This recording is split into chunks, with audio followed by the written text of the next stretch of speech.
Hello everyone, হরে কৃষ্ণ, রাধে রাধে। তোমাদের সবাইকে কেমন আছো তোমরা? আজকে আবার আমি গীতার ক্লাস নিয়ে চলে এসেছি।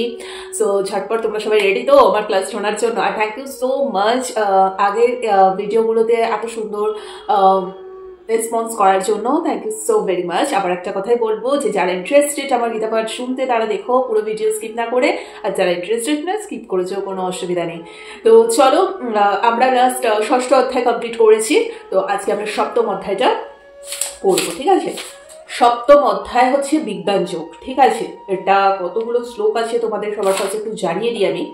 আর ভিডিওগুলো যেহেতু একটু বড় হয়, তো আমি চেষ্টা করি যতটুকু সম্ভব স্পিড বাড়িয়ে কম করতে, যাতে তোমাদের শুনতে সুবিধে হয়, ঠিক আছে? আচ্ছা, সপ্তম অধ্যায় বিজ্ঞান যোগ, কতগুলো শ্লোক? আচ্ছা, 30টা শ্লোক আছে, ঠিক আছে? চলো, বেশি বকবক করবো না। ফার্স্টে যদি বেশি বকবক করি ভিডিও অটোমেটিক্যালি অনেক বড় হয়ে যায়। তো শুরু করে দিচ্ছি আজকের যাই হোক গীতা পাঠ। সো চলো, হরে কৃষ্ণ। শ্লোক 1। আচ্ছা, আজকের সপ্তম অধ্যায় হচ্ছে বিজ্ঞান যোগ। ফার্স্টেই বলে দিচ্ছি তোমাদেরকে, ঠিক আছে? শ্লোক 1। শ্রী ভগবান বললেন, হে পার্থ, আমাতে আসক্ত চিত্ত হয়ে আমাতে মনোনিবেশ পূর্বক যোগাভ্যাস করিলে কিভাবে সমস্ত সংশয় থেকে মুক্তি হয়ে আমাকে জানতে পারবে তা শ্রবণ করো। এখানে কি বলেছে? মানে আমি সত্যি কখনো কখনো এটা ভাবি যে অর্জুন সত্যি কত ভাগ্যবান, তাই না? যিনি স্বয়ং শ্রীকৃষ্ণের থেকে উপদেশ পেয়েছেন। আমরা চাইলেও কোনো তীর্থস্থানে গিয়েও ঈশ্বরকে ছুঁতে পারি না। এই যখন আমরা বিভিন্ন জায়গায় যাচ্ছি, মায়াপুরেই যাই কি যেখানেই যাই, ভগবানকে ছুঁয়েও দেখার সে পারমিশনটা আমরা পাই না। অথচ অর্জুন কতটা সে ভাগ্যবান, যিনি স্বয়ং শ্রীকৃষ্ণদেব থেকে উপদেশ দিচ্ছে না, সেইটাই আমরা পড়ছি। সত্যি এগুলো কিছু বলার নেই। তাই আমাদের উচিত অন্তত স্বয়ং ভগবানের মুখ নিঃসৃত বাণী শ্রবণ করা, পড়া, জীবনে অ্যাপ্লাই করা, ঠিক আছে? কি বলেছে? শ্রীকৃষ্ণের প্রতি আসক্ত 4 ধরনের সৌভাগ্যবান মানুষ এবং কখনোই শ্রীকৃষ্ণের শরণাগত না হওয়া 4 ধরনের হতভাগ্য মানুষের কথা এই অধ্যায়ে বলা হয়েছে। এখানে ভগবান শ্রীকৃষ্ণদেব অর্জুনকে এটাই বলেছে যে 4 ধরনের সৌভাগ্যবান মানুষ আছে এবং 4 ধরনের হতভাগ্য মানুষ আছে, ঠিক আছে? সেই নিয়ে বিস্তারিত আলোচনা এবার হবে। শ্লোক হচ্ছে 2। কি বলেছে? আমি এখন তোমাকে বিজ্ঞান সমন্বিত এই জ্ঞানের কথা সম্পূর্ণরূপে বলবো, যা জানা হলে জানবার আর কিছু অবশিষ্ট থাকবে না। আশা করি এটা বুঝিয়ে দেওয়ার কিছু নেই। শ্লোক হচ্ছে 3। হাজার হাজার মানুষের মধ্যে কদাচিৎ কোনো একজন সিদ্ধি লাভের জন্য যত্ন করে, আর সেই প্রকার যত্নশীল সিদ্ধদের মধ্যে কদাচিৎ কেউ আমাকে তত্ত্বগতভাবে অবগত হন। কি বলেছে? সাধারণ অবস্থায় মানুষ পশুর মতো জীবনযাপন করে, একদমই তাই। অর্থাৎ আহার, নিদ্রা, ভয় এবং মৈথুনে লিপ্ত থাকে, ঠিক আছে? আবার কিছু মানুষ হয় যারা দিব্য জ্ঞান লাভের জন্য আগ্রহী হয়। অভক্তদের পক্ষে তাকে জানা অত্যন্ত কঠিন। সাধারণ অবস্থায় মানুষ পশুর মতো জীবনযাপন করে, এটা কি বলতে চেয়েছে? পশুরাও তো সেম খাচ্ছে, নিদ্রা করছে, মৈথুন করছে, যেটাকে ফিজিক্যালি হওয়া বলে। ব্যাস, ওটুকুতেই এনাফ। এবং নিজের স্বার্থ সিদ্ধির জন্য লাগাতার মেশিনের মতো কাজ করে যাচ্ছে, ভগবানের নাম জপ নেওয়ার সময় নেই, ঠিক আছে? কিন্তু তাদের মধ্যেও কিছু কিছু মানুষ আছে যারা দিব্য জ্ঞান লাভের জন্য আগ্রহী থাকে, তারা সত্যি এক্সেপশনাল। অভক্তদের পক্ষে ভগবানকে জানা অত্যন্ত কঠিন, যদিও তারা বলে যে ভক্তি মার্গ অতি সহজ, কিন্তু তার সত্ত্বেও তারা তা অনুশীলন করতে পারে না। আচ্ছা, জড় স্থূল ইন্দ্রিয়ের দ্বারা কখনোই ভগবান শ্রীকৃষ্ণকে জানতে পারা যায় না। ভক্তের ভক্তিতে প্রসন্ন হয়ে ভগবান শ্রীকৃষ্ণ স্বয়ং তার কাছে নিজেকে প্রকাশিত করেন, একদমই তাই। আচ্ছা, শ্লোক হচ্ছে 4। কি বলেছে? ভূমি, জল, অগ্নি, বায়ু, আকাশ, মন, বুদ্ধি ও অহংকার, এই অষ্টবিধ উপাদানের দ্বারা আমার ভিন্ন প্রকৃতি তথা জড় প্রকৃতি গঠিত হয়েছে। কি বলেছে? যে 8টি তত্ত্ব উনি বলেছেন তার মধ্যে প্রথম 5টি হচ্ছে মাটি, জল, অগ্নি, বায়ু এবং আকাশকে বলে, যাকে পঞ্চমহাভূত বলা হয়। আর বাকি 3টেকে মন, বুদ্ধি ও অহংকার বলে, ঠিক আছে? আমিও আমার এই মিথ্যা অহংকারী জড় অস্তিত্বের মূল কারণ। এটা নিয়েই তো আমাদের সবার এত অহংকার, দম্ভ থাকে না? আমি, আমার এই কৃতিত্ব, আমার এর জন্য এই হয়েছে, নিজেকে এটা একটা পুরো অহংকারের লিস্টে ধরেছেন উনি, ঠিক আছে? আচ্ছা, শ্লোক হচ্ছে 5। হে মহাবীর, এই নিকৃষ্ট প্রকৃতি ছাড়াও আমার আরেকটি উৎকৃষ্ট প্রকৃতি রয়েছে। সেই প্রকৃতি চৈতন্য স্বরূপা এবং জীব ভূতা, সেই শক্তি থেকে সমস্ত জীব নিশ্চিত হয়ে এই জড়জগৎকে ধারণ করে। মানে ভগবানের 29টা শক্তি হচ্ছে জড়জগৎ একদম, যা ভূমি, জল, অগ্নি, বায়ু, আকাশ, মন, বুদ্ধি ও অহংকার নামক উপাদানগুলি দ্বারা প্রকাশিত হয়েছে। মানে সবকিছুই তো ওনারই সৃষ্টি, তাই না? এই বাইরের যে মানে শক্তিগুলো, জড়জগতে যা যে শক্তি আছে, জল, ভূমি, বায়ু, অগ্নি, আকাশ, এই মন, আমাদের বুদ্ধি, আমাদের অহংকার, সমস্ত কিছুই তো ওনার দ্বারাই সৃষ্ট উপাদান, তাই না? জীব সর্বদাই ভগবানের দ্বারা নিয়ন্ত্রিত হচ্ছে, তাদের স্বাধীন কোনো অস্তিত্ব নেই। এটাই তো সবসময় বুঝতে হবে, আমাদের নিজের কোনো অস্তিত্ব নেই। আমরা যে অহংকার করছি, আমি এটা করেছি, আমি সেটা করেছি, আমি সবসময় বলে থাকি যে এই বিষয়ে কখনো অহংকার করতে নেই। অবভিয়াসলি এরকম অনেক মানুষ আছে যারা এখন হয়তো ধনী পরিবারে জন্মগ্রহণ করে বাকি অনেক যারা তার থেকে লো লেভেলে তাদেরকে হেয় করছে, কিন্তু তারা ঠিক আছে আগের জন্মে কিছু পুণ্যের ফলে তারা এই জন্মে সেই জন্মটা পেয়েছে, কিন্তু তারা এই জন্মে যে পাপ কাজ করছে, যে অহংকারে তারা ডুবে রয়েছে, তার ফল তো নেক্সট জন্মে তাকে পেতে হবে, তাই না? ওটাই হচ্ছে বিষয়। শ্লোক হচ্ছে 6। আমি এই উভয় প্রকৃতির থেকে জড় ও চেতন সবকিছু উৎপন্ন হয়েছে। হ্যাঁ, ওনার থেকে সবকিছুর উৎপত্তি। অতএব নিশ্চিতভাবে জ্ঞাত হও যে আমি সমস্ত জগতের উৎপত্তি এবং প্রলয়ের মূল কারণ। একদমই তাই। অর্থাৎ কি বলেছে? চেতন হচ্ছে সৃষ্টির আধার ও জড়বস্তু এই চেতনের দ্বারা সৃষ্ট। আমাদের এই জড় দেহটিকে আত্মা আছে বলে এই দেহটি বিকাশ হয়। একদমই তাই। আমাদের এই যে দেহটি, ভেতরে আত্মা না থাকলে তো আমাদের কোনো অস্তিত্ব নেই। আত্মা না থাকলে আমরা মৃত বলে ঘোষণা হব, আত্মা আছে বলে এখন আমি জীবিত রয়েছি। একটি শিশু ধীরে ধীরে বালকে পরিণত হয়, তারপরে সে যুবকে পরিণত হয়, কারণ ভগবানের উৎকৃষ্ট শক্তি আত্মা সেই দেহতে রয়েছে। একদমই তাই। আর যখন সেটা বেরিয়ে যায় তখন আমরা মৃত ঘোষণা হয়। শ্লোক হচ্ছে 7। হে ধনঞ্জয়, আমার থেকে শ্রেষ্ঠ আর কেউ নেই। সূত্রে যেমন মণি সমূহ গাঁথা হয়, মানে একটা সুতোতে যেরকম মণিগুলোকে গাঁথা হয়, তেমনই সমস্ত বিশ্বই আমাদের ওতপ্রোত ভাবে অবস্থান করে। ঠিক আছে? মানে মণিগুলো যেরকম সেই সুতোটার সাথে যুক্ত থাকে, সেই সুতোর দ্বারাতেই মণিগুলোর অস্তিত্ব রয়েছে। সুতোটা না থাকলে মণিগুলো একত্রে একসাথে থাকবে কি করে? সেই ব্যাপারটাই হচ্ছে সেটা। ভগবান যদি না থাকে আমাদের অস্তিত্ব থাকবে না। অর্থাৎ কি বলেছে? পরম তত্ত্ব, পরম পুরুষ ভগবান হচ্ছে শ্রীকৃষ্ণ। তিনিই সমস্ত আনন্দের উৎস, তিনি আদিপুরুষ গোবিন্দ এবং তার শ্রী বিগ্রহ সৎ, চিৎ এবং আনন্দময়। আচ্ছা, তারপর অষ্টম অধ্যায় কি বলেছে? না, অষ্টম শ্লোক, সরি। হে কুন্তীয়, আমি জলের রস, চন্দ্র ও সূর্যের প্রভা। একদমই তাই। সূর্য বেদের প্রণব, আকাশের শব্দ এবং মানুষের পৌরুষ। স্বাভাবিক, এটা আলাদা করে বলার আর কিছু নেই। শ্লোক হচ্ছে 9। আমি পৃথিবী পবিত্র গন্ধ, অগ্নির তেজ, সর্বভূতের জীবন এবং তপস্বীদের তপ। অর্থাৎ কি বলেছে? মানুষের আয়ুও নির্ভর করে শ্রীকৃষ্ণের উপর। তাই শ্রীকৃষ্ণের কৃপার ফলে মানুষের আয়ু দীর্ঘ অথবা সীমিত হয়, যেমন কর্ম করবে সেরকম ফল। তাই কৃষ্ণ ভাবনা প্রত্যেকটি ক্ষেত্রেই সক্রিয়। আচ্ছা, এবার নেক্সট হচ্ছে শ্লোক 10। হে পার্থ, আমাকে সর্বভূতের সনাতন কারণ বলে জানবে। আমি বুদ্ধিমানের বুদ্ধি এবং তেজস্বীদের তেজ। অর্থাৎ এক কথায় শ্রীকৃষ্ণই সবকিছুর উৎস। আশা করি তোমরা বুঝতেই পারছো। বুদ্ধিমানের বুদ্ধিও এবং তেজস্বীদের তেজও নেই। শ্লোক হচ্ছে 11। হে ভরত স্বর্গ, আমি বলবানের কাম ও রাগ বিবর্জিত বল এবং ধর্মের অবিরোধী কামরূপে প্রাণীগণের মধ্যে বিরাজমান। মানে কি বলেছে? বলবানের কর্তব্য হচ্ছে দুর্বলকে রক্ষা করা। যারা স্ট্রং তাদের কর্তব্য কি? দুর্বলদের রক্ষা করা। ব্যক্তিগত সাধ্যসিদ্ধির জন্য অপরকে আক্রমণ করা নয়। একদমই তাই। বলবানদের কাজ কি? দুর্বলদের রক্ষা করা। নিজেদের বল খাটিয়ে উল্টোপাল্টা কাজ করার জন্য কিন্তু তোমাকে ভগবান সেই বলটা তোমাকে দেয়নি। তোমাকে এত শক্তিশালী করে এই পৃথিবীতে এমনি এমনি পাঠায়নি। তোমাকে ভুলভাল কাজের জন্য পৃথিবীতে পাঠায়নি, দুর্বল মানুষদের সাহায্য করার জন্য পৃথিবীতে পাঠিয়েছে। কিন্তু এখনকার মানুষ এত পশুতে পরিণত হয়েছে, তারা নিজেদের বল পেয়ে সেটার অপব্যবহার করছে। তেমনি কাম বা যৌন জীবনের উদ্দেশ্যে ধর্মের অনুকূলে সন্তান উৎপাদন করা ইন্দ্রিয় তৃপ্তির জন্য যৌন জীবন যাপন করা নয়। আচ্ছা, মানে এখানে কি বলেছে?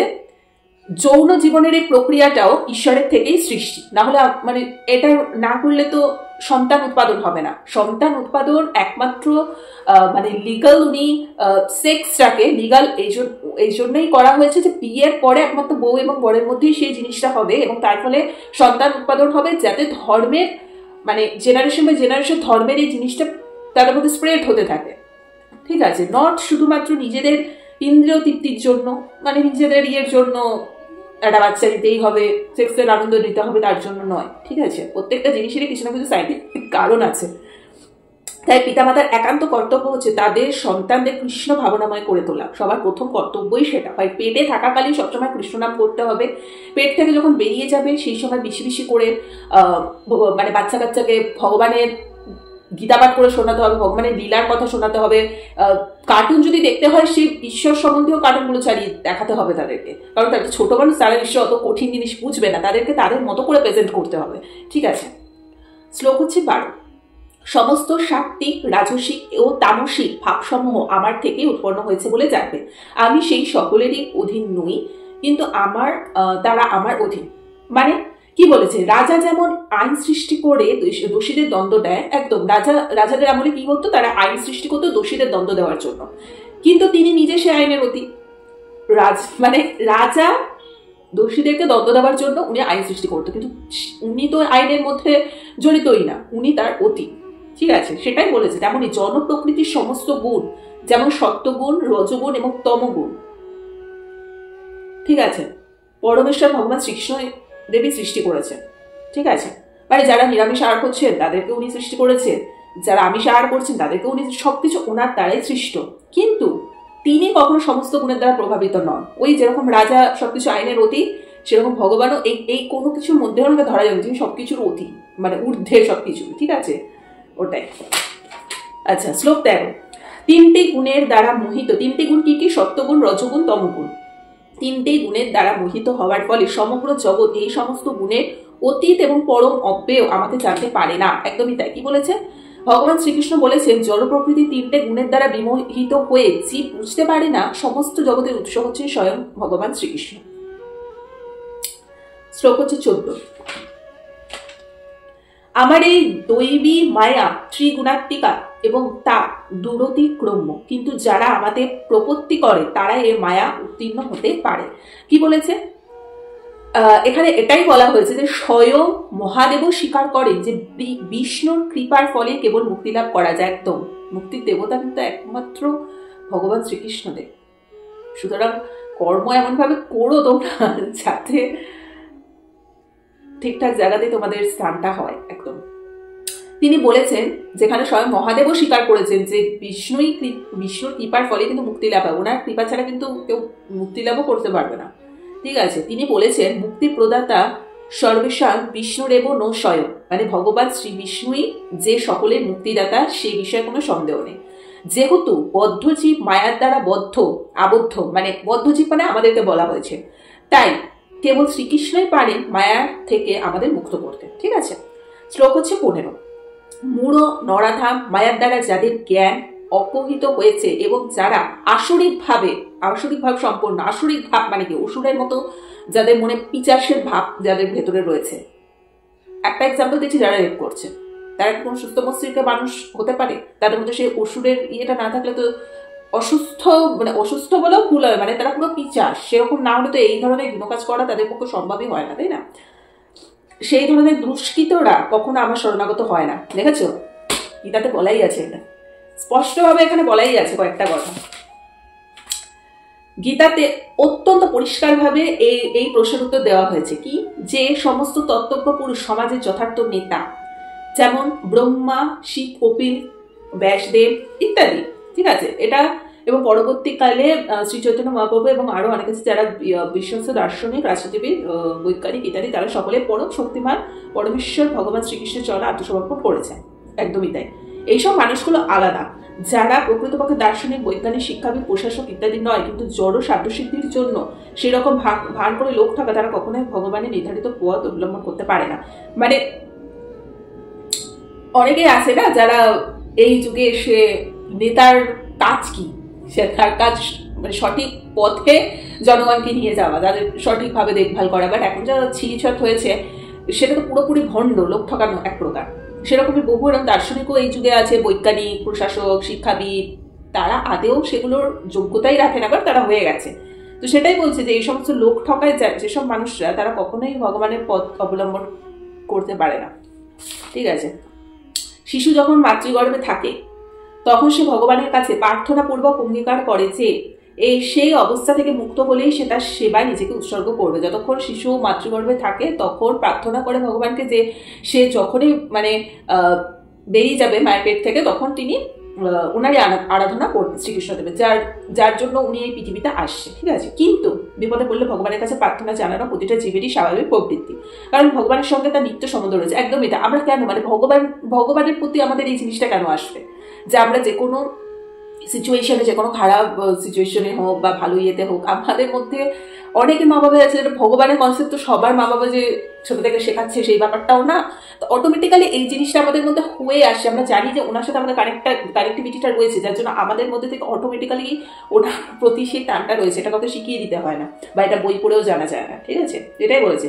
কিন্তু প্রস্রব হওয়ার পরে শিশু তার জন্ম যন্ত্রণার কথা ভুলে যায় এবং মায়ার প্রভাবে তার মুক্তিদাতাও কেউ ভুলে যায়। ওইটাই মানে আমরা যখন মনুষ্য রূপে মানে পৃথিবীতে যখন চলে আসছি, তখন আগের জন্মে আমরা ভগবানকে কি প্রমিস করে এসছি সবকিছুই আমরা ভুলে যাই এবং সমস্তটাই।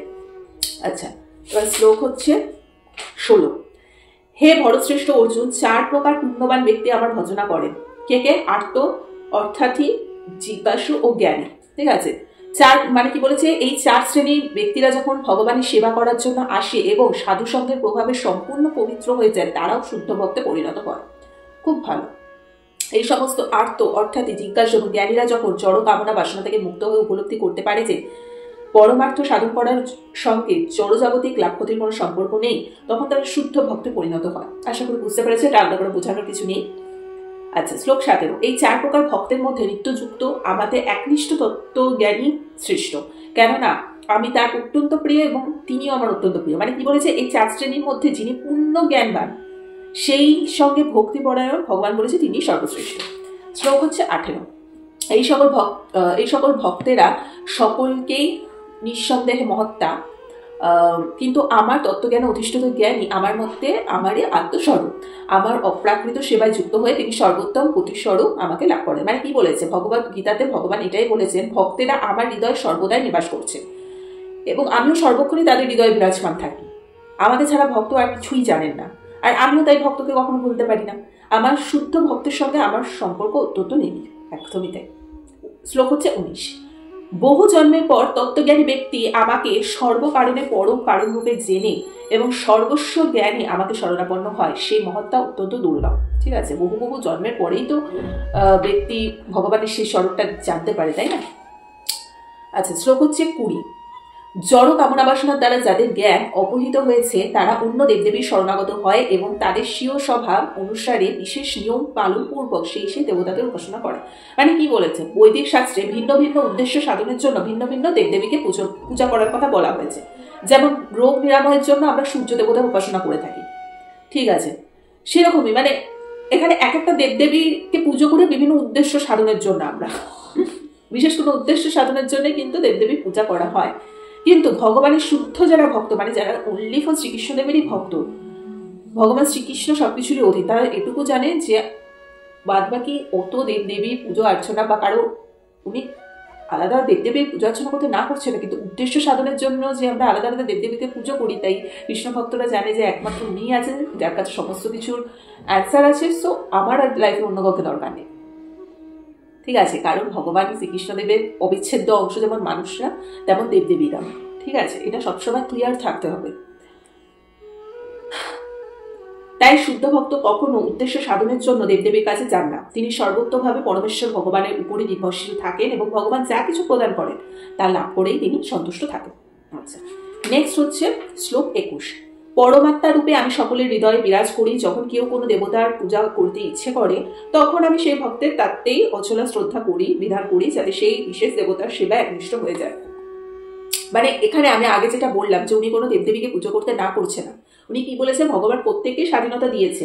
তাই কেউ যদি জড়সুখ ভোগ করার জন্য কোনো দেবতার পুজো করতে চায়, পরমেশ্বর ভগবান তাদের সেই সমস্ত পুজো করার সর্বরকম সুযোগ সুবিধা দান করে।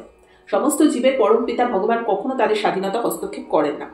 রোগ নিরাময়ের জন্য রোগী, যেমন দেখো রোগ নিরাময়ের জন্য আমরা সূর্য দেবতাকে পুজো করে থাকি, বিদ্যায় ঠিকঠাক করার জন্য আমরা বাগদেবী সরস্বতীকে পুজো করে থাকি, সুন্দরী স্ত্রী লাভ করার জন্য আমরা শিব ঠাকুরকে পুজো করে, সুন্দর পতি পাওয়ার জন্য আমরা শিব ঠাকুরকে পুজো করে থাকি। এভাবে বৈদিক শাস্ত্রে বিভিন্ন বিভিন্ন দেবদেবীকে বিভিন্ন বিভিন্ন উদ্দেশ্য সাধনের জন্য পুজো করার কথা বলা হয়েছে, আমরা তো সেটাই করে থাকি, তাই না?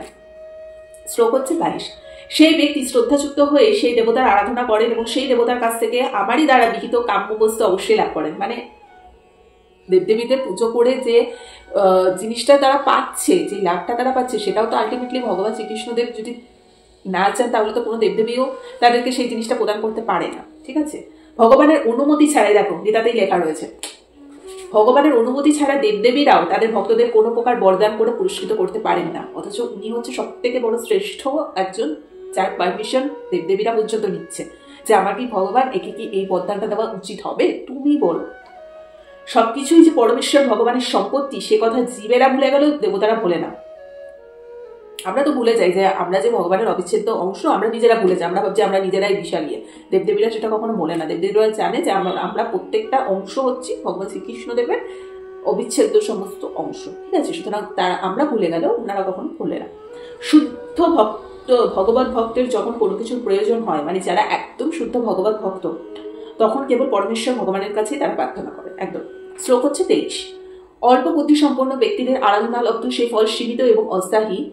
দেবোপাসকগণ দেবলোকে গমন করেন, কিন্তু আমার ভক্তেরা আমার পরম ধাম প্রাপ্ত হন। মানে এখানে কি বলেছে, ভগবত গীতার কোনো কোনো ভাষ্যকার বলেন যে দেবদেবীর উপাসনা করেও পরমেশ্বর ভগবানের কাছে যাওয়া যেতে পারে, কিন্তু এখানে স্পষ্টভাবে বলা আছে দেবোপাসকেরা সেই সমস্ত গ্রহকুলে যায় যেখানে তাদের উপাসিত দেবদেবীরা অধিষ্ঠিত। যেমন সূর্যের উপাসক যারা করে তারা সূর্যলোকে যায়, চন্দ্রের উপাসক যারা করে চন্দ্রলোকে যায়, ঠিক তেমনি ইন্দ্রের মতো দেবতারা উপাসন করলে তাহলে দেবতা লোকে যেতে পারে। আচ্ছা, এখানে স্পষ্টভাবে বলা হয়েছে বিভিন্ন দেবদেবীর উপাসকেরা এই জড়জগতে বিভিন্ন গ্রহকুলে যায়। আচ্ছা, কিন্তু পরমেশ্বর ভগবানের ভক্ত সরাসরি পরমেশ্বর ভগবানের পরম ধামে গমন করেন, যেখান থেকে আর তারা কখনো রিপিট ব্যাক এখানে করবে না। বিকজ আমরা মৃত্যুর পরে এত দেবদেবীর পুজো অর্চনা করি, হয়তো আমরা স্বর্গে লাভ করতে পারি, স্বর্গে যেতে পারি, কিন্তু তারপরও স্বর্গের ওখানেও তো কিছু বছরের আমাদের থাকার টাইম থাকে, লিমিটেশন থাকে। সেটা যখন হয়ে যায় তখন আবার আমাদেরকে পৃথিবীতে জন্ম নিতে হচ্ছে। ঠিক আছে, কিন্তু একবার শুদ্ধ ভক্তরা যখন মানে ওনার ইয়েতেই চলে যাচ্ছে পরম ধামে, তারা আর এই পৃথিবীতে ব্যাক করে না। দেবদেবীরাই কেবল ভগবানের অংশ নয়, সাধারণ জীবেরাও ভগবানের অংশ, মানে আমরা। আচ্ছা আচ্ছা, শ্রীমদ্ ভগবতে এটা বর্ণনা আছে, ব্রাহ্মণেরা হচ্ছে ভগবানের মস্তক, ভগবানের মস্তক হচ্ছে ব্রাহ্মণরা, ক্ষত্রিয়রা হচ্ছে তার বাহু, বৈশ্যরা হচ্ছে তার উদর, এবং শূদ্ররা হচ্ছে তার পদ, মানে পা। তার সকলেই বিভিন্ন কর্তব্যকর্ম সম্পন্ন করছে। ঠিক আছে। আচ্ছা, শ্লোক হচ্ছে 24। আমার সম্বন্ধে অজ্ঞ বুদ্ধিহীন মানুষেরা মনে করে যে আমি পূর্বে অব্যক্ত নির্বিশেষ ছিলাম এবং এখন ব্যক্তিসত্তা পরিগ্রহ করেছি। তাদের অজ্ঞতার ফলে তারা আমার অব্যয় এবং সর্বোত্তম পরমভাব সম্বন্ধে অবগত নয়। মানে কি বলেছে, মানে জড়জগতের সম্পূর্ণ মানুষজন কি মনে করে শ্রীকৃষ্ণ ছিলেন দেবকী এবং বাসুদেবের সন্তান মাত্র, এবং অথবা একজন রাজকুমার অথবা অত্যন্ত শক্তিশালী একজন জীব মাত্র।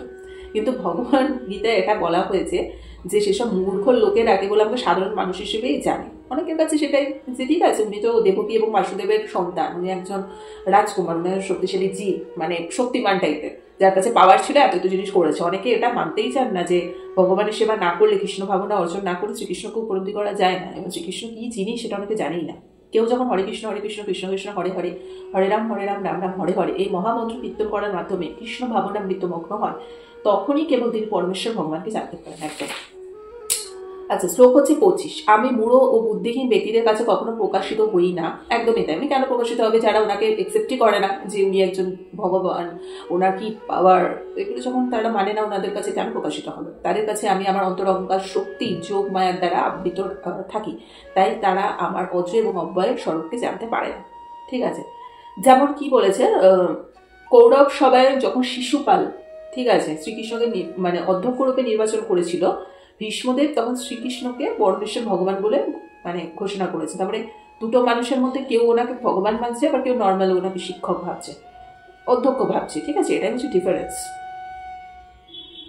সেই রকম পঞ্চ পাণ্ডবের মধ্যেও মানে দেখো, যেরকম হচ্ছে পঞ্চ পাণ্ডবরা জানতো উনি কিন্তু ভগবান, তাই জন্য ওরা কিন্তু ওনাকেই সিলেক্ট করেছে। কিন্তু বাকি ওরা ভেবেছিল, মানে দুর্যোধনের ওরা, যে ঠিক আছে উনি একজন সাধারণ, ঠিক আছে একটা শক্তিশালী মানুষ, ঠিক আছে চলো ওনার থেকেও বেশি ওনার মানে ওনার যে সেরা ওনার সৈন্যদের দিয়ে কাজ করাতে বেশি ভালো, ওরা যুদ্ধে জিতবে। তো মূর্খ না ওরা, ওটাই বলেছে। তাই ওরা ওদেরকে মানে ভগবানকে বাদ দিয়ে ওদের ভগবানের সেনাপতিদের চুজ করেছিল যুদ্ধের জন্য। শ্লোক হচ্ছে 26। হে অর্জুন, পরমেশ্বর ভগবান রূপে আমি অতীত, বর্তমান ও ভবিষ্যৎ সম্বন্ধে সম্পূর্ণরূপে অবগত। আমি সমস্ত জীবেদের সমস্ত সম্বন্ধে জানি, কিন্তু আমাকে তো জানে না। অর্থাৎ ভগবান শ্রীকৃষ্ণ পূর্ণরূপে জানেন অতীতে কি হয়েছিল, বর্তমানে কি হচ্ছে এবং ভবিষ্যতে কি হবে। চতুর্থ অধ্যায়ে আমরা দেখেছি যে ভগবান কোটি কোটি বছর ধরে সূর্যদেব বিভস্মানকে যে উপদেশ দিয়েছিলেন তার সম্পূর্ণরূপে তার মনে আছে। সেই কোটি কোটি বছর আগে বিভস্মানকে যে উপদেশ দিয়েছে সেটাও ওনার মনে আছে। প্রত্যেকটা জীবের সম্বন্ধে উনি জানেন, ঠিক আছে। আচ্ছা, শ্লোক হচ্ছে 27। হে ভারত, হে পরমতত্ত্ব, ইচ্ছা ও দেশ থেকে উদ্ভূত দ্বন্দ্বের দ্বারা বিভ্রান্ত হয়ে সমস্ত জীব মোহাচ্ছন্ন অবস্থায় জন্মগ্রহণ করে। মানে কি বলেছে, কেউ মোহাচ্ছন্ন হয়ে এই শুদ্ধ জ্ঞান থেকে বিচ্ছিন্ন হয়ে পড়ে, তখন সে মায়ার কবলে পড়ে যায় এবং ভগবান শ্রীকৃষ্ণকে জানতে পারে না। এই ধরনের মোহাচ্ছন্ন মানুষরা মান, অপমান, সুখ, দুঃখ, স্ত্রী, পুরুষ, ভালো মন্দ দ্বারা প্রভাবিত হয়ে মনে করে এটি আমার স্ত্রী, এটি আমার বাড়ি, আমি এই বাড়ির মালিক, আমি এই স্বামী স্ত্রী। এগুলি মোহের দ্বারা, আমি যেটা আগে বললাম, কোনো কিছুই আমাদের না। আমরা মোহের মায়ায় এত মানে আচ্ছাদন হয়ে রয়েছি যে এটা ইউটিলাইজই করি না, এটা স্বীকার করতে চাই না, কোনো কিছু আমার নেই, ঠিক আছে। আমরা হয়তো কোনো একটা মানে এই যুগে যাদেরকে মা বাবা হিসেবেও পেয়েছি তাদের সাথেও কিন্তু আমাদের কোনো কানেকশন বা কোনো কানেক্টিভিটি নেই, ওটাই হচ্ছে বিষয়। শ্লোক হচ্ছে 28। যে সমস্ত পুণ্যবান ব্যক্তির পাপ সম্পূর্ণরূপে দূরীভূত হয়েছে এবং যারা দ্বন্দ্ব মোহ থেকে মুক্ত হয়েছে তারা দৃঢ় নিষ্ঠার সঙ্গে আমার ভজনা করে। আচ্ছা, শ্লোক হচ্ছে 29। যে সমস্ত বুদ্ধিমান ব্যক্তি জরা ও মৃত্যু থেকে মুক্তি লাভের জন্য প্রয়াসী, তারা আমাকে আশ্রয় করে যত্ন করেন, তারা প্রকৃতপক্ষে ব্রহ্মভূত, কেননা তারা অধ্যাত্ম তত্ত্ব এবং কর্মতত্ত্ব সম্বন্ধে সম্পূর্ণরূপে অবগত। মানে কি বলেছে, যারা ভগবানের জড়বন্ধন থেকে মুক্তি হওয়ার জন্য ভগবানের ধ্যান করে, তারাও ভগবানের কৃপার ফলে ব্রহ্ম অধিভূত আদি তাৎপর্য উপলব্ধি করে। মানে এটাই যে জন্ম, মৃত্যু, জরা, ব্যাধি দ্বারা এই জড় দেহ আক্রান্ত, কিন্তু চিন্ময় দেহ কখনো এদের দ্বারা প্রভাবিত হয় না। চিন্ময় দেহের জন্ম, মৃত্যু, জরা, ব্যাধি কিছুই থাকে না। ভক্তিমার্গে ভগবানের সেবা করার মধ্যে এই ব্রহ্মভূতির অবকাশ হয়। মানে অনেকে মৃত্যু নিয়ে এত যে চাপ খায়, কিন্তু মৃত্যুর ফল তো সত্যিই ভালো হয়, কারণ আমরা এই জন্মে যদি সত্যি প্রচুর খারাপ খারাপ কর্ম করে থাকছি, তো ভগবান মুক্তি দিয়ে আমাদের মধ্যে থেকে সে পাপ জিনিসটাকে দূর করে দিচ্ছে, তাই না? এটা হচ্ছে না। শ্লোক হচ্ছে 30, এটাই লাস্ট শ্লোক। যারা অধিভূত তত্ত্ব, অধিদৈব তত্ত্ব এবং অধিযোগ্য তত্ত্ব সহ আমাকে পরমেশ্বর ভগবান বলে অবগত হন, তারা আমাদের আসক্ত চিত্ত এমনকি প্রয়াণকালেও আমাকে জানতে পারে। মানে কৃষ্ণ ভাবনায় ভাবিত হয়ে যিনি ভগবানের সেবা করেন তিনি কখনই পরমেশ্বর ভগবানকে পূর্ণরূপে উপলব্ধির পথ থেকে বিচ্যুত হন না। মৃত্যুর সময়ও এই ধরনের কৃষ্ণ ভাবনার ব্যক্তি কৃষ্ণকে ভোলেন না একদম। এই সপ্তম অধ্যায়ে বিশেষভাবে ব্যাখ্যা করা যায় কিভাবে পূর্ণ কৃষ্ণ চেতনা লাভ করা যায়। আশা করি তোমাদের কাছে সবটাই খুব ক্লিয়ার হয়েছে। আমি বিজ্ঞান যোগটা এখানে শেষ করছি। নেক্সট দিন আমি অষ্টম অধ্যায় অক্ষর ব্রহ্মযোগ তোমাদের সাথে শেয়ার করবো। তো আজকের পাঠ তোমাদের কেমন লেগেছে অবশ্যই জানিও। যদি ভালো লেগে থাকে লাইক, কমেন্ট, শেয়ার, সাবস্ক্রাইব করে দিও। আবার একটা কথাই বলবো, যারা পুরো ভিডিওটা স্কিপ না করে দেখেছো, ভগবানের অশেষ আশীর্বাদ আছে তোমাদের মাথার উপর, তোমরা শুনতে ইন্টারেস্টেড, তাই জন্য তোমরা পুরোটা শুনতে পেয়েছো। আর যারা ইন্টারেস্ট রাখলে হয়তো দেখবেই না। আর আমি যে গীতা পাঠের ক্লাসগুলো দিচ্ছি, যদি কোনো কোয়েশ্চেন তোমাদের থেকে থাকে ডেফিনেটলি সেই জায়গাটা তোমরা বুঝতে পারবে না, কমেন্ট করবে, আমি আবার রিপিট করে তোমাদের বুঝিয়ে দেবো। আর প্রত্যেকটা প্লে লিস্ট করাই আছে গীতা পাঠের। যারা এর আগের অধ্যায়গুলো দেখোনি তারা কিন্তু অবশ্যই আগের অধ্যায়গুলো দেখে স্টেপ বাই স্টেপ তোমরা সবটা শুনতে থাকো, যা অনেক কিছু জানতে পারবে। আর চ্যানেলটাকে পারলে সাবস্ক্রাইব করো, আর ভিডিওগুলো ইচ্ছা হলে দেখো না, আমি স্কিপ করেছো। এই গীতা পাঠের পরে যখন নর্মাল আবার কিছু ভিডিও তোমাদের সাথে শেয়ার করবো তখন তোমরা সেগুলো দেখো। সো চলো, আজকের ভিডিওটা আমি যতটুকু সম্ভব পারবো স্পিড বাড়িয়ে আরও ছোটো করে নিয়ে আসার চেষ্টা করবো। আর আজকে শ্লোক সংখ্যাও খুব কম ছিল, 30টা ছিল মাত্র, খুব একটা বেশি বড়ও হয়নি আজকের ভিডিওটা। সো আজকের মতো এখানে টাটা।